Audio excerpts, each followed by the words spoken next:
Hi everyone, I'm Claire Winter and this is Trevor Adams, and we work at the Clare and Education Support Centre. We just wanted to say thanks a lot to Bucks National Teacher Learning Day for giving us a chance to speak today.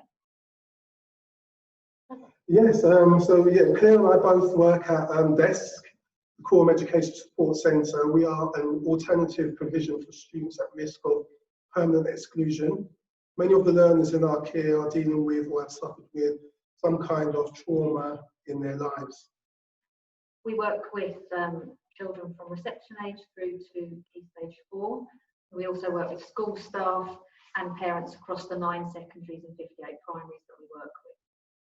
Mindfulness at DESK has been a 5-year journey. It's been slow progress, but we have embedded it in our provision.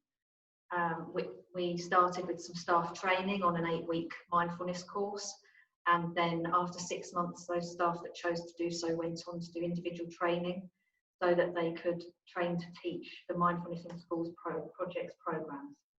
We are now qualified to teach the .B program for teenagers and the Pause B program for primary age children.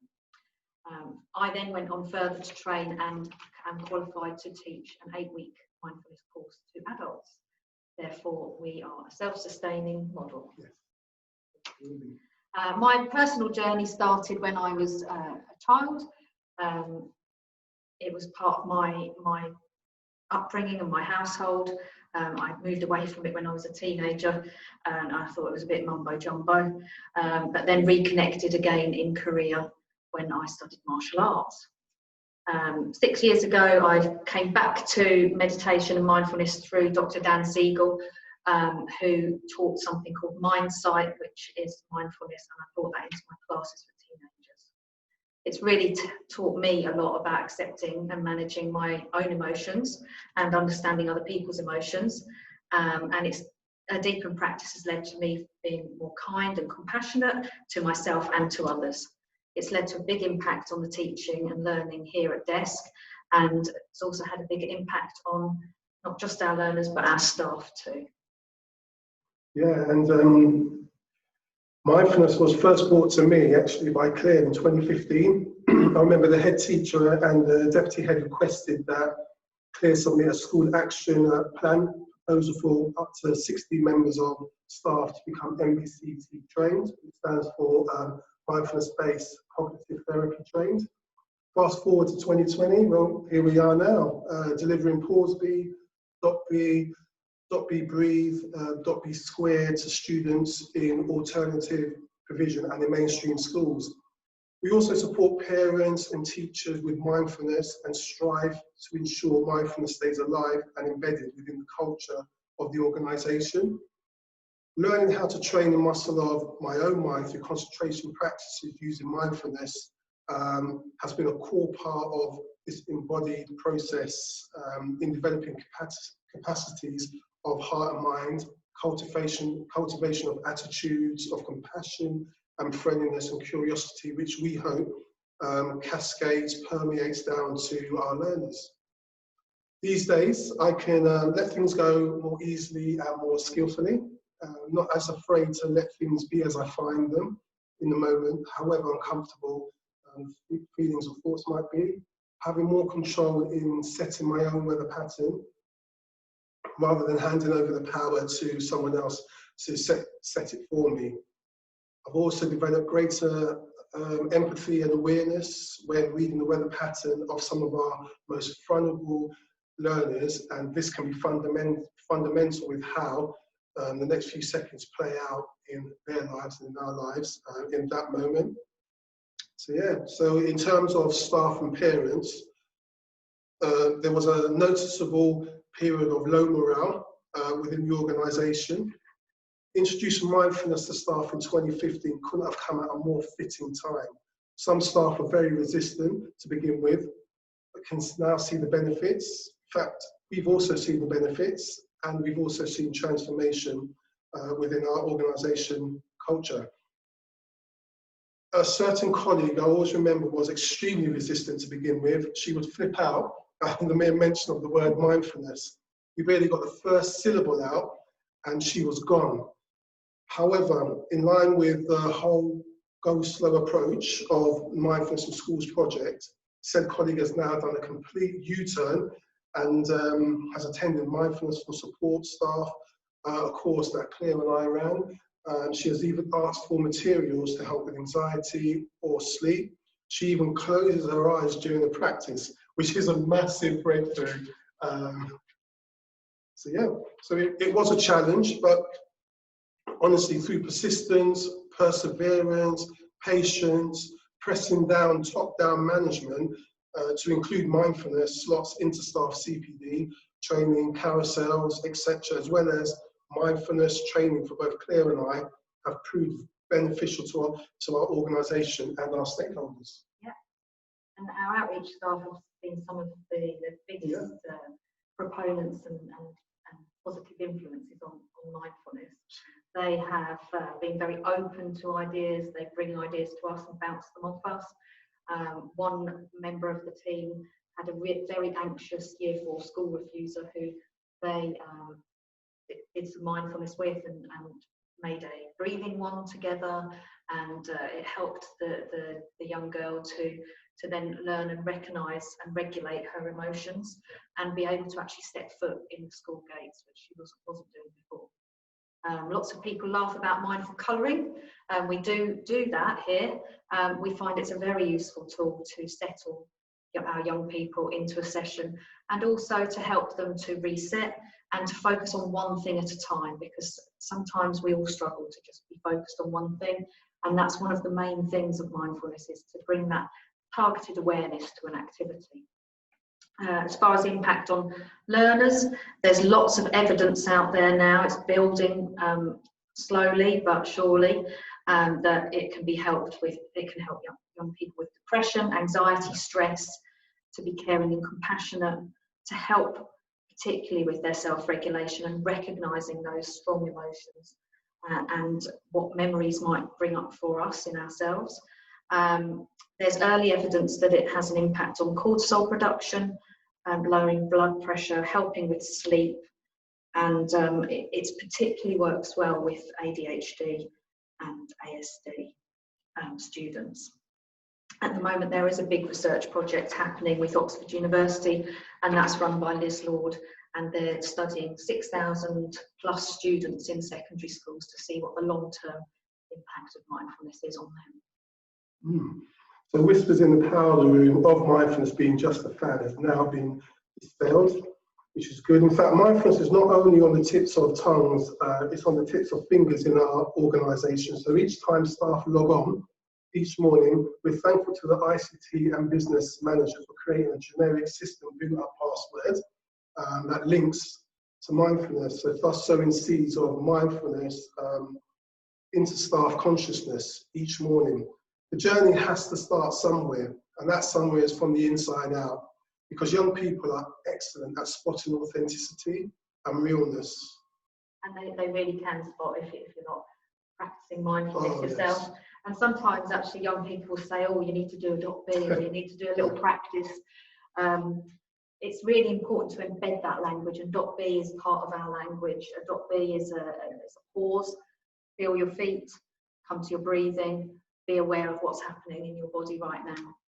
Yeah. We embed that language throughout centre. We have signs up with .b, and FOFBOC is another one we use. We also talk about mindfulness all the time. We're constantly talking about taking your attention to your feet, or noticing your breath, or being aware of those body sensations and what are they telling you. We send out prompts in the staff newsletter. We send out team emails. I've been running twice weekly practices during this pandemic. It's just all about that slow feeding it in, drip feeding all the time, and making it part of our organisation. Absolutely. And it is about finding methods, and that encourage or prompts us into reading our own weather pattern, internal weather patterns first, in order for us to read the weather patterns of some of our most vulnerable young people and their families, which again permeates and forms capacities to build positive and trusting relationships with staff and our young people. Yeah, and our parents as and well. The parents. Yeah, we've been running courses for staff and for parents across our local area, and we're finding that that's really beneficial, particularly when we're teaching parents who we're also teaching their young people, their children. Then the shared language is there again, and a shared understanding, and a shared activity that they can do together. Yeah, absolutely. Yeah. And I often encourage parents to begin their mindfulness journey reading Mark Williams and Danny Penman's groundbreaking book, Mindfulness, A Practical Guide to Finding Peace in a Frantic World. So they're encouraged to do the audio meditations with their children together. So it works extremely well with my 14-year-old daughter, who at times does get anxious and stressed about schoolwork and homework, and she overthinks. We did the meditations together, and for a period during her bedtime, and she really has benefited from mindfulness. At that particular moment in time, there was nowhere else I would rather be than with her together.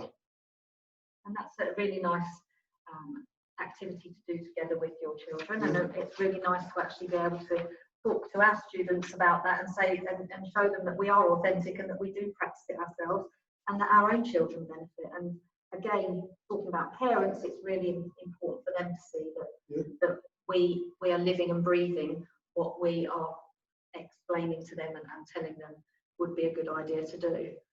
So it helps just to reduce that stress down for everyone. And as you mentioned before, that whole emotional regulation. You know, I've taught Pawsby many times in different schools across Hertfordshire, but this particular mixed cohort of Year 3 and Year 4 students really embraced Pawsby. I told the pupils for the duration of the course they were now mini neuroscientists. Gasps of excitement filled the classroom. I always remember that. So just the fact of just being neuroscientists. The pupils conducted their own experiment. I wanted pupils and teachers to experience the effect of mindfulness over the course of 30 minutes to a small sample. So the implementation of Susan Kaiser Greenland's My Mind Feels, My Body Feels was used in the experiment. At the beginning of the lesson, the pupils wrote on a post-it note 1, how their mind feels and how their body feels. Right now in the present moment, and they scored it from 1 to 10. So 1 feeling not good at all, 10 feeling super fantastic. Then they repeated the same process at the ending of the Pawsby lesson on post-it note 2. Now I remember a pupil scored herself a 2 at the start of the lesson, describing her mind and body as feeling tired. However, by the end of the lessons, the scores increased to a whopping 10, which was great. And she said she now felt ready to learn. In fact, the majority of the scores increased within that class. And it was fascinating to watch the pupils and their class teachers' eyes light up. We also have 15 minutes of stillness timetabled in for Key Stage 1 and Key Stage 2 learners once a week. We use Ellen Snell's Sitting Like a Frog book, which has a fantastic mindfulness practices and activities for kids and their parents to do together. I purchased a soft, fluffy frog as a visual aid for the young people, which I place at the centre of their table. And together they named the frog Freddie the Frog, which now models to them how to sit still and silent like a frog. This one particular pupil was all over the place from the minute the parent drops him off at the gates to the second he walks in at the classroom. Over time, he slowly engaged with the rest of the group, and when he became fidgety or restless, I would simply just point to Freddie the Frog in the middle of the classroom, on the table, sitting on the table, and then I would invite the young person to just notice what you're breathing, how your breathing is regulated right now. Maybe count the in-breaths, 1, and release. In-breath 2, then release. And his class teacher, Mrs. Neve, also quoted, "Stillness and toast was the only times he ever stopped." So that's another huge breakthrough. And something else that you introduced, Trevor, was the Still Awards. Oh, yes. And they each have a raffle ticket, don't they, when they're displaying mindful and still behaviours. Yeah. And we had another young man who absolutely just bought into the Still Awards, didn't they? And we'd be doing learning outside the classroom, which we do in vertical groups from year 3 to year 9. And he was a year 3 child. That's right, yes. And he would just stand there like this sometimes, and you'd wonder what he was doing, and then you'd twig that he's trying to get another Still Award. Yeah. And actually he went on to lead some of our mindful movement practices that we did outside at that time. And he really enjoyed having that responsibility, but actually showing everybody else how to focus on feeling your body moving and feeling the breath. Our Key Stage 3 learners have a 10-minute stillness every single day, but they also follow the 8 to 10 week course and the Dot Breathe 4-week transition course. We have embedded mindfulness across our organisation. It teaches our young people neuroeducation as well, which we feel is really important for them to know how their brain is working and why it works in a certain way, and why certain pathways are their preferred responses or reactions to things. Particularly with our traumatised young people, it's really important that we work through that together with them and do that co-regulation, perhaps with breathing or with using another anchor point in the body. And most importantly, I think, is listening. Yes. We don't tend to do enough listening, and it's a skill to learn. It's a skill for our staff, parents, and for the learners to learn. Yeah, absolutely. Because it is important, because we train young people about the world out there, but what's important is that they learn about the world inside here, in the body, within the classroom, because that's the experience first, because if their mind's not in it, they're not going to learn anything.